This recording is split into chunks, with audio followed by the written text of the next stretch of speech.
సిగ్గు చేయడం చెప్పాలి హైదరాబాద్ లో ఉన్న ప్రతి ఒక్కరికి. నిన్న ఈస్ట్ వెస్ట్ బెంగాల్లో దాదాపు 90% పోలింగ్ జరిగింది. మన తమిళనాడులో వచ్చేసి దాదాపు 85% పోలింగ్ జరిగింది.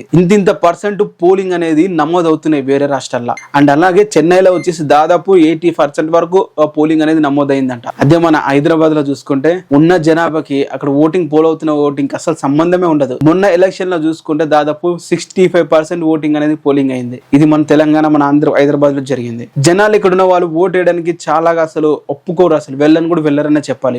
ఏదైతే ఎలక్షన్ డే ఉంటుందో వాళ్ళకి ఆ రోజు ఒక హాలిడే లాగానే భావిస్తారు తప్ప ఎలక్షన్ లో వెళ్ళి 9 నిల్చొని ఓటు వేయాలని చెప్పి ఎవ్వరు కూడా అనుకోరు. సో ఈ నెంబర్స్ చూస్తుంటే ఇక్కడ కూడా అలాంటి నెంబర్లు వస్తే ఎవరు విన్ అవుతారో లేదో కూడా దాని మీద డౌట్లు అయితే రేజ్ అవుతాయి. అంటే ఒక చరిత్రను సృష్టించవచ్చు అంత పోలింగ్ వస్తే మాత్రం. బట్ అది మన హైదరాబాద్ లో మన తెలంగాణలో జరగదనే చెప్పాలి. మరి ఏమంటారు దీని మీద మీరు కింద కామెంట్ చేయండి. కొంతమంది కామెంట్ చేస్తున్నారు ఇంత పోలింగ్ రావడం ఏంటి, ఏదైనా స్కామింగ్ జరుగుతుందా అని చెప్పి కూడా కామెంట్ అయితే చేస్తారు. యూజువల్ గా ఇంత పోలింగ్ రాదు కదా అని చెప్పి కూడా అంటున్నారు.